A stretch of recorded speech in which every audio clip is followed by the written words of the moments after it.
নমস্কাৰ এনে studies pay চেনেলটোলৈ স্বাগতম জনাইছো। আজি আমি এইটো ভিডিঅ'ত আলোচনা কৰিম ক্লাছ 10ৰ ইংৰাজীৰ ফাৰ্ষ্ট ইউনিট টেষ্টত আহিব লগা কিছুমান ইম্পৰ্টেণ্ট কোৱেশ্চন।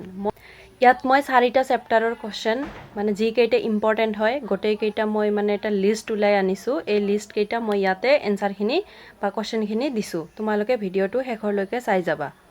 তো ফাৰ্ষ্ট মই MCQ দিছো। Lenso's house was situated on the crest of a low hill.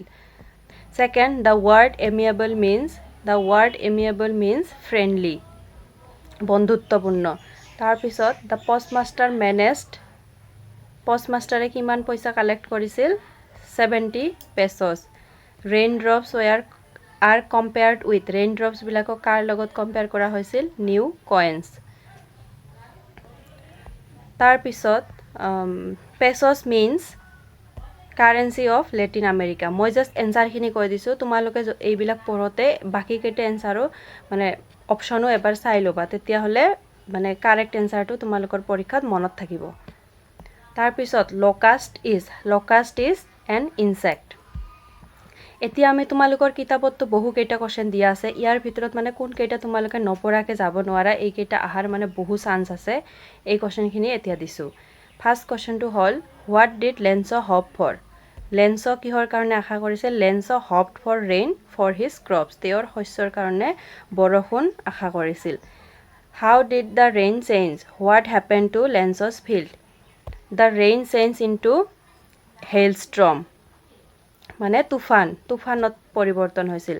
তাৰ পিছত what happened to Lenso's field? Lenso's fieldত কি হৈছিল? Lenso's field was totally destroyed. Lenso's fieldখন completely ধ্বংস হৈছিল।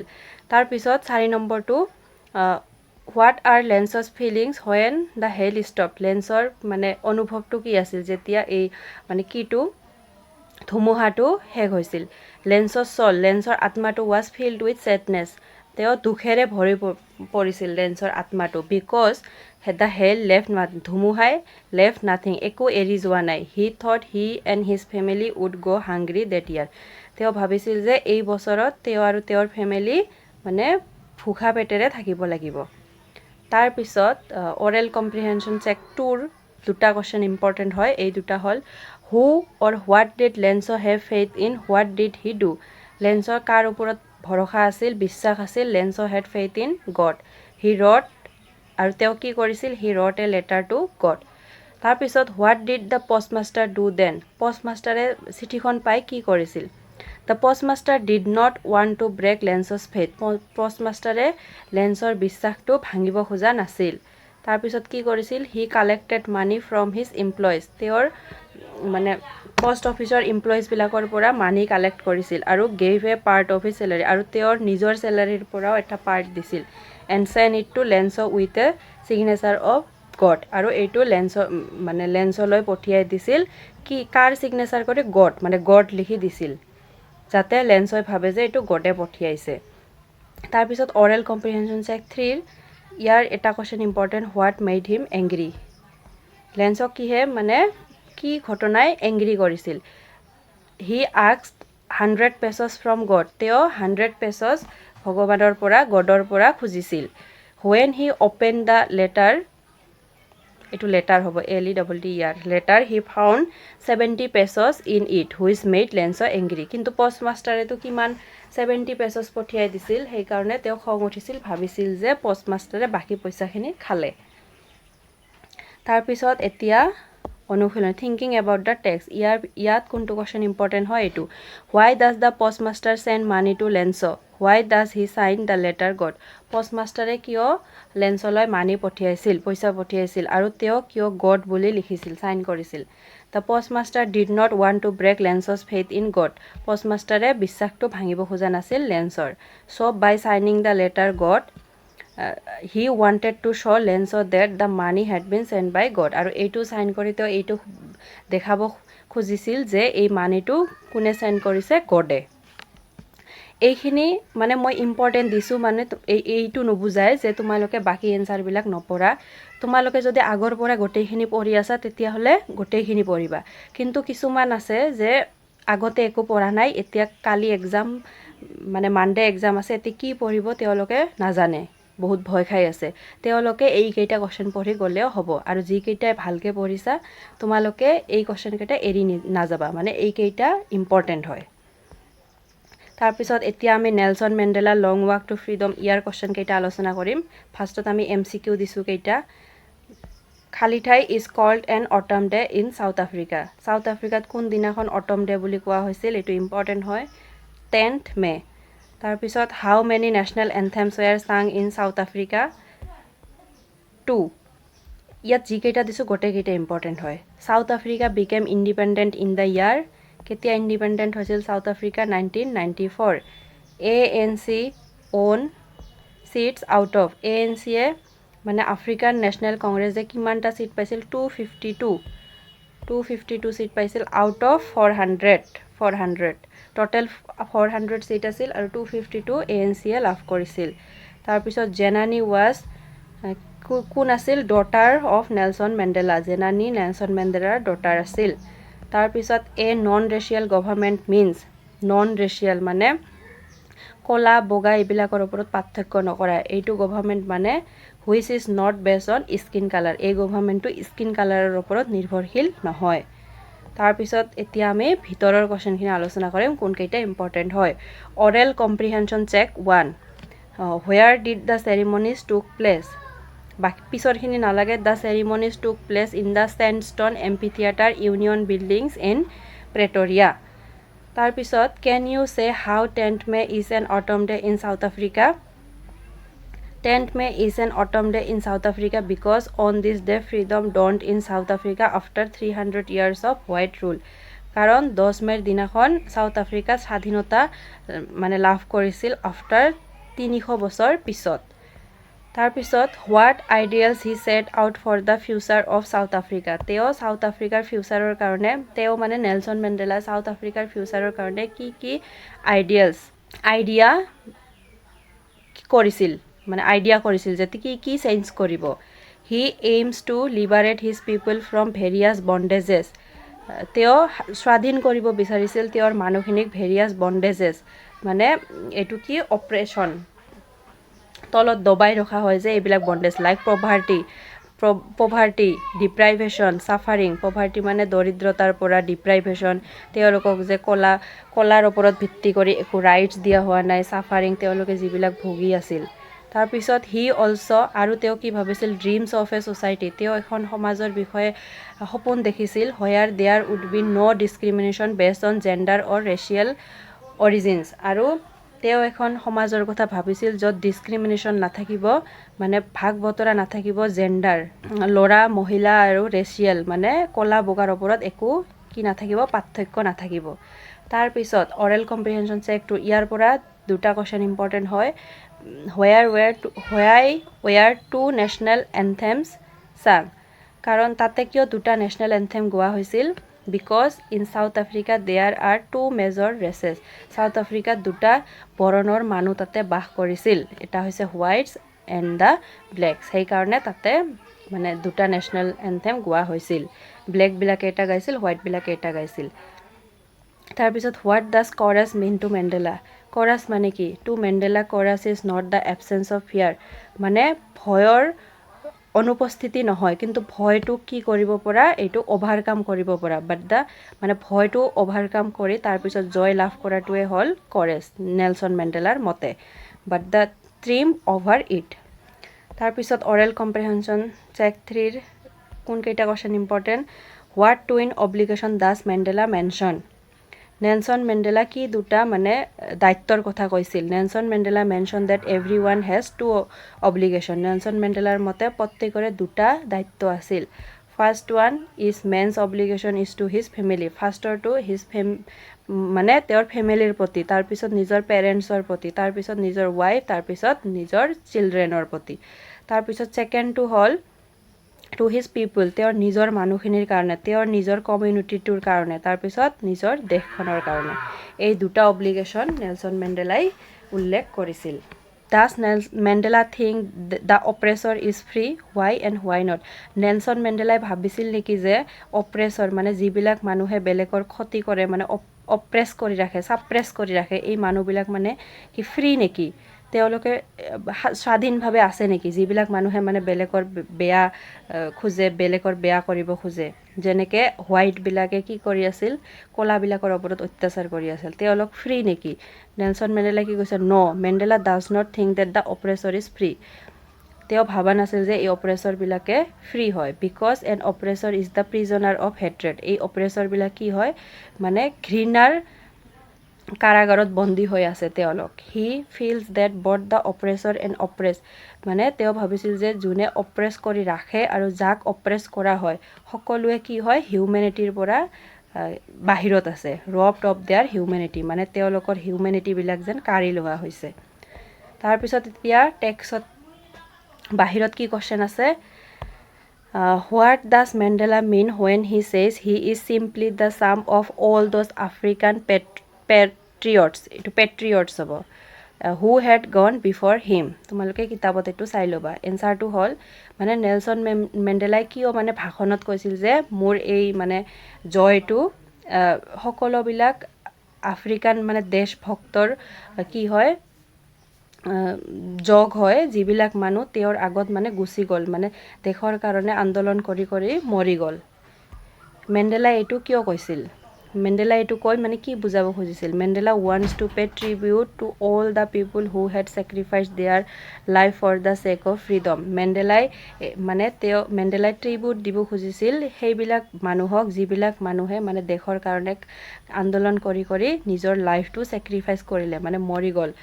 Mandela says so because he only followed the ideals of those African patriots who fought for the rights of his people. আৰু এই মানুহবিলাকৰ মানে পিছে পিছে মেণ্ডেলাই ফ'ল' কৰি আছিল, যিবিলাক মানুহে নিজৰ দেশৰ কাৰণে, দেশৰ মানুহবিলাকৰ মানে অধিকাৰৰ কাৰণে যুঁজি যুঁজি মৰি গ'ল। Mandela got the support of his people to be able to come power to bring equality for his own people. আৰু এইবিলাক মানুহৰ ছাপৰ্টৰ কাৰণে মেণ্ডেলাই আজি মানে কি কৰিবলৈ, এইটো পজিশ্যনত আহিবলৈ সক্ষম হৈছে, য'ত মানে সমানতাৰ কাৰণে তেওঁ নিজৰ মানুহখিনিৰ কাৰণে কিবা কৰিব পাৰিব। তাৰপিছত how did the Mandela's understanding of freedom change with age and experience. মেণ্ডেলাৰ মানে যেতিয়া তেওঁ ল'ৰা আছিল তেতিয়া ভাবিছিল যে ঘৰৰ মানুহৰ কথা নুশুনাটোৱে হৈছে ফ্ৰীডম। তাৰপিছতহে গম পালে যে আচল ফ্ৰীডম এইটো নহয়, আচল ফ্ৰীডম বেলেগ। Nelson Mandela realize that he had lot of responsibilities to his people, his community and his country. Nelson মেণ্ডেলাই কি ৰিয়েলাইজ কৰিলে? যে তেওঁৰ বহু কিবা কিবি কৰাৰ দায়িত্ব আছে নিজৰ মানুহখিনিৰ কাৰণে, নিজৰ কমিউনিটিৰ কাৰণে, নিজৰ কাণ্ট্ৰিৰ কাৰণে। As a boy Mandela did not have a hunger for freedom. যেতিয়া তেওঁ ল'ৰা আছিল তেতিয়া তেওঁৰ এই ফ্ৰীডমৰ কাৰণে ভোকাটো নাছিল, মানে এইটো ফ্ৰীডমৰ কাৰণে ভোকা নাছিল।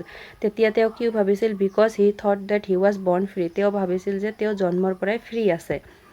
হি believe that as long as he obeyed his father and abided the customs of his tribe he was free in every possible manner.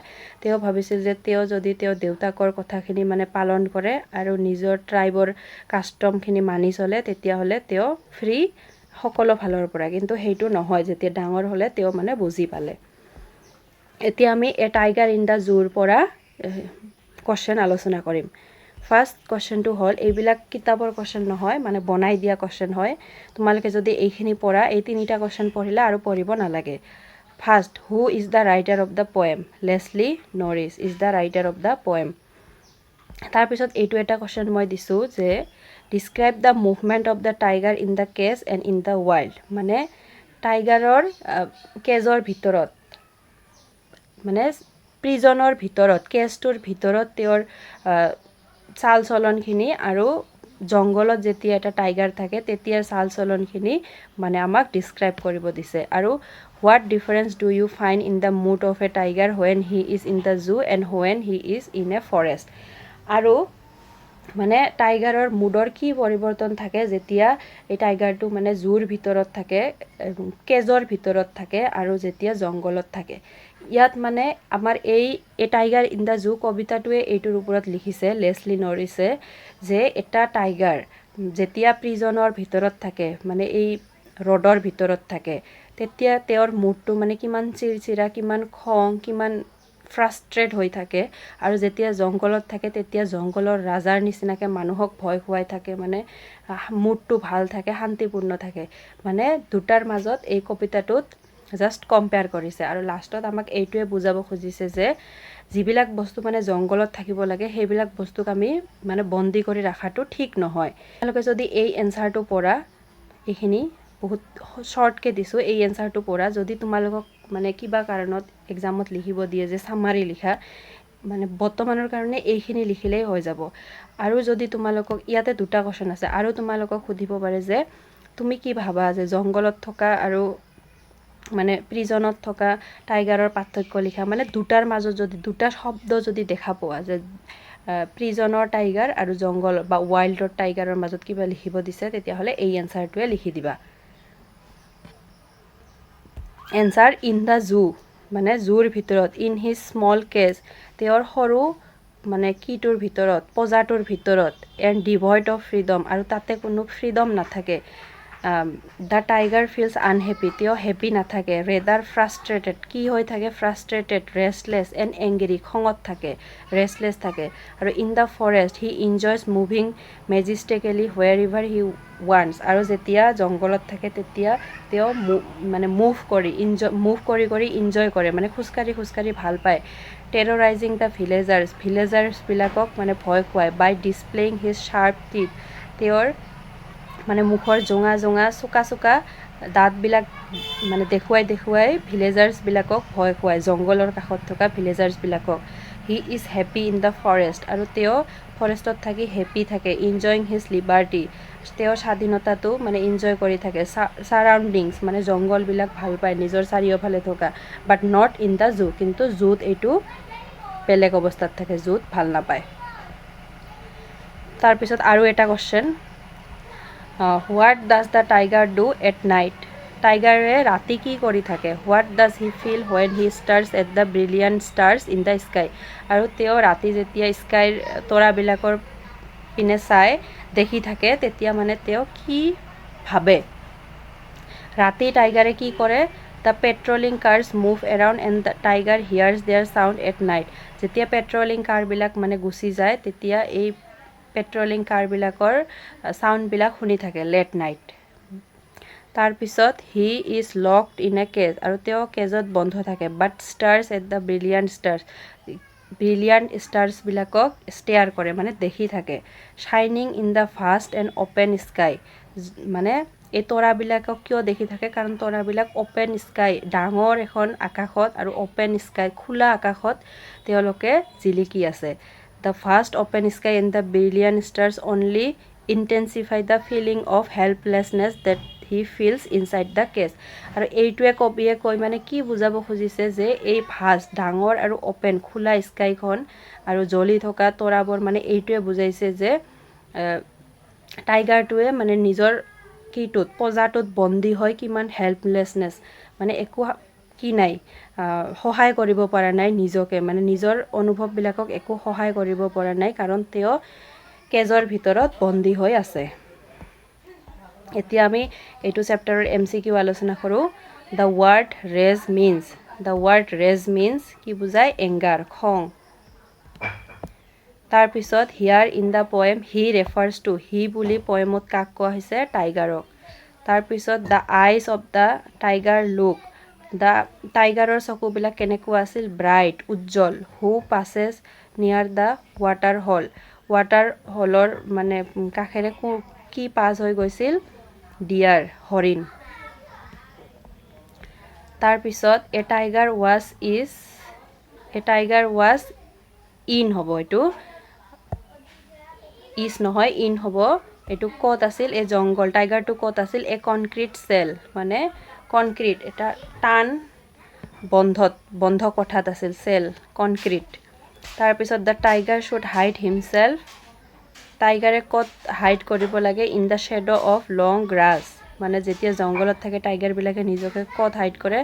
লং গ্ৰাছবিলাক, ঘাঁহৰ মানে ছায়াত।